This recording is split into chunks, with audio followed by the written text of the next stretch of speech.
In the often stuffy world of the British royal family, few moments shine as brightly with pure, unfiltered humanity as the now legendary Christmas, when Princess Anne presented her older brother, then Prince Charles, now King Charles III, with a luxurious leather toilet seat. Yes, an actual toilet seat. Wrapped, ribboned, and delivered with the deadpan timing only a younger sister can perfect. The gift is hilarious on its own, but its true genius lies in what it says about the private, playful relationship between two of the most senior royals on Earth. Behind the crowns, the curtsies, and the endless protocol, Anne and Charles are simply a sister and brother who have spent 7 decades teasing, supporting, and occasionally taking the mickey out of one another. The scene unfolded years ago, long before Charles's accession, during one of the traditional Christmas Eve gift exchanges at Sandringham. The Windsors, despite being able to buy anything on the planet, have a delightful family rule. Presents must be joke gifts, cheap, silly, and preferably embarrassing.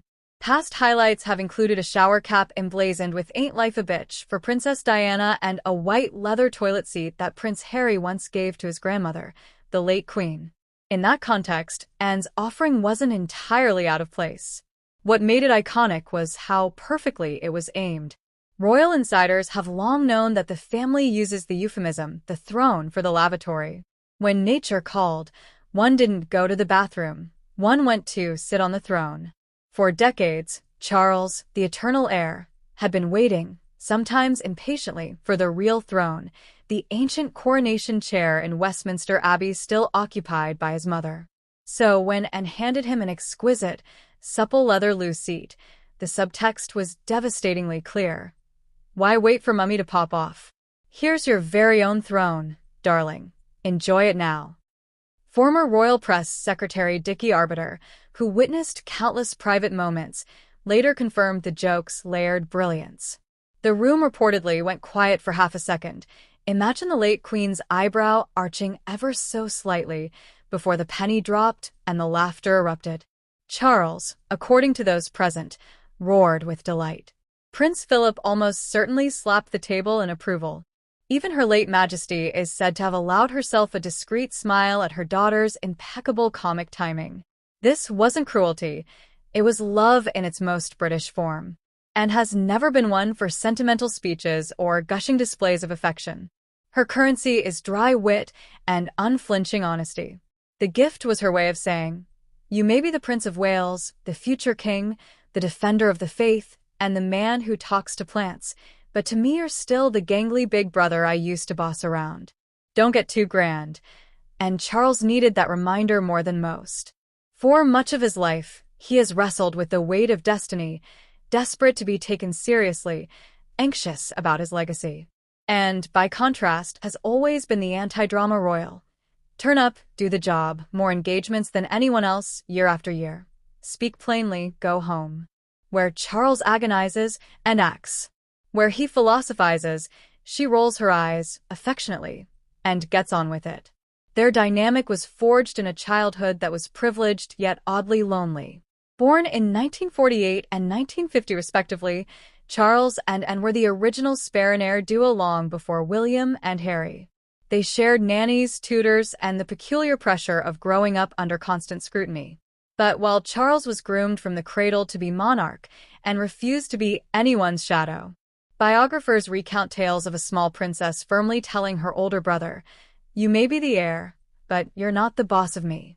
That fearless streak never left her. Over the decades, as royal life threw everything at them, marital crises, public vilification, Diana, Camilla, the annus horribilis, the deaths of their parents, and remained Charles's steadiest ally. She attended his first wedding, supported him through the breakdown, welcomed Camilla long before it was fashionable to do so, and stood solidly beside him at his coronation. Through every storm, she has been the sister who can walk into a room, fix him with a look, and cut through the noise with a single, perfectly timed sentence. The toilet seat story broke into public consciousness years after the event and instantly became a sensation. Social media adored it. Tabloids splashed headlines like "Anne's Royal Flush" and "The Princess of Wits." Republicans who normally scoff at the monarchy found themselves chuckling. Overnight, and already respected for her work ethic, was recast as the family's secret weapon, the no-nonsense, hilariously deadpan, and everyone wishes they had. For a monarchy often accused of being out of touch, the anecdote was pure gold. It humanized them without diminishing them. Here was proof that behind the palaces and the pomp, the Windsors laugh at the same absurdities the rest of us do. And in an age of carefully curated Instagram perfection from younger royals and analog, decades-old prank felt refreshingly authentic. Today, as King Charles faces what may be one of his most difficult Christmases, with Prince Andrew exiled from the Sandringham festivities and family fractures still raw, the memory of that leather throne carries extra weight. Sources say Charles leans on, and more than ever. She is one of the few people left who knew him before he was His Majesty, who can still call him Charlie to his face and tell him, gently but firmly, when he's being ridiculous. No one knows what gag gift, if any, will appear under the tree this year. The mood may be more subdued, the table smaller, the absences keenly felt. But if anyone can coax a genuine belly laugh out of a weary king, it's the sister who once gave him the most personal throne he would ever sit on. In the end, the leather toilet seat wasn't just the funniest royal Christmas present of all time.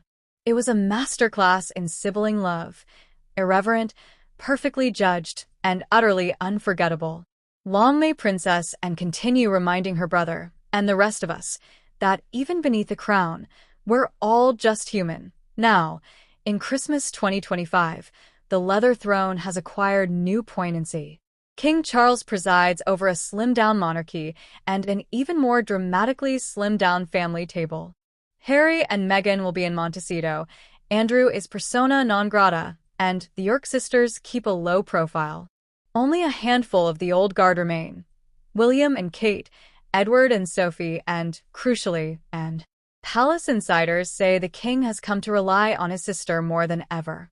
She is the only person who can stride into his private study, plunk herself down without ceremony, and say, "Oh, for heaven's sake, Charles, stop brooding and eat your biscuit."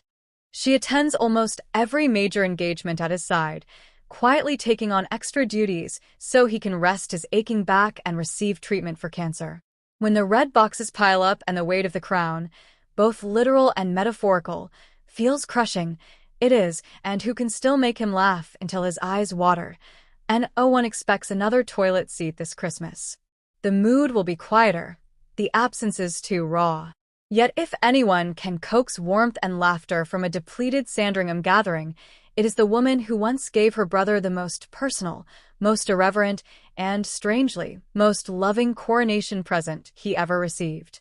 In the end, the leather toilet seat was never really about a lavatory at all.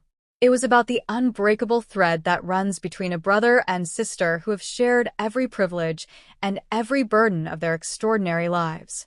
It was Anne's way of saying, across 8 decades, "I see you, the real you, not the titles or the waiting or the loneliness of the long apprenticeship. And I love you enough to remind you, in the most British way possible, never to take any of it too seriously." In a monarchy that sometimes seems in danger of disappearing beneath the weight of its own history, that single, outrageous gift stands as proof of something enduring.